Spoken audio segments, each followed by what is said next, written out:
My law partner tried to embarrass me in front of the entire firm, not with shouting, not with emails, but by slowly exposing my office to public view. So I gave him exactly what he wanted, and made sure everyone saw him instead. If you've ever worked with someone who mistook control for leadership, hit that like button, subscribe, and settle in, because today's story proves something important. You don't need to shout to win. Sometimes you just let someone humiliate themselves. About 10 years ago, I was a partner at a mid-sized law firm in the northeastern United States. Well-established, well-paid, well-dressed egos everywhere. Partners had corner offices lining the inner walls of the building, glass windows facing the hallways. It was a subtle power layout. Visibility meant status. And that brings us to Greg. Not his real name, but it fits. Greg was another partner. Polished, obsessed with appearances. The type who believed authority came from posture, desk cleanliness, and the exact angle of a tie knot. And then there was me. My desk? Messy. Stacks of copied documents. Uneven piles. Controlled chaos. But here's the thing. I knew exactly where everything was. Original files were secured. Nothing was lost. Nothing was disorganized, just visible. Greg hated that. At first, it was jokes. Snide comments during partner meetings. Some of us organize our cases, others just bury them. Holiday parties were worse. Greg would smirk, gesture vaguely, and say things like, "If your desk reflects your mind." That's when I'd smile calmly and quote Einstein. If a cluttered desk is a sign of a cluttered mind, then what exactly is an empty desk a sign of? The room would chuckle. Greg wouldn't. You could see it. The tightened jaw, the forced grin. He wasn't trying to joke. He was trying to assert dominance. And it wasn't working. Every attorney's office had long vertical windows beside the door, blinds that could only be opened from inside the office. Most of us kept them closed. Privacy mattered. One morning I arrived early and noticed my blinds were open. No big deal. I closed them. The next morning, open again. Same thing.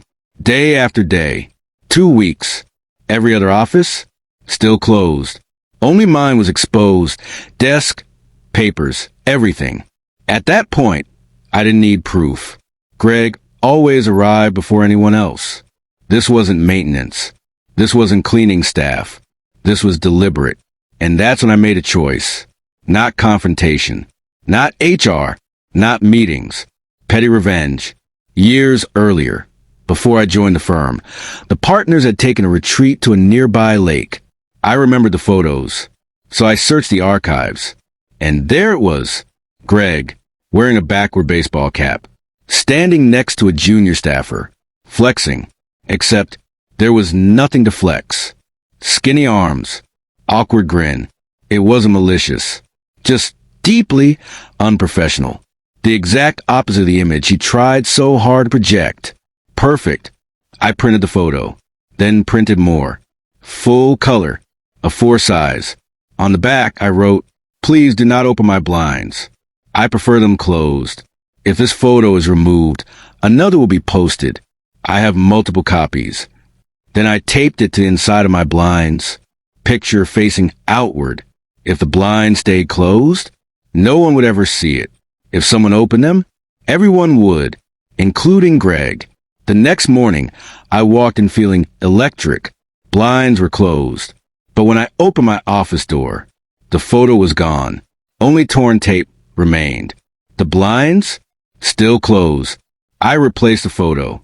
Next day, same thing. Photo gone. Blinds untouched. After that, no more interference. Ever. Greg never mentioned my desk again. Never joked. Never commented. The blinds were never open again. No confrontation. No raised voices. No fallout. Just one quiet realization. The people who try to shame you are usually terrified of being seen themselves. Professional respect isn't about appearances. It's about competence.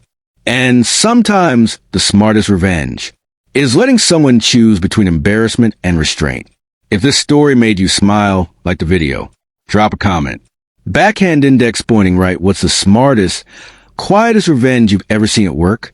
And subscribe, because the next story, even more surgical.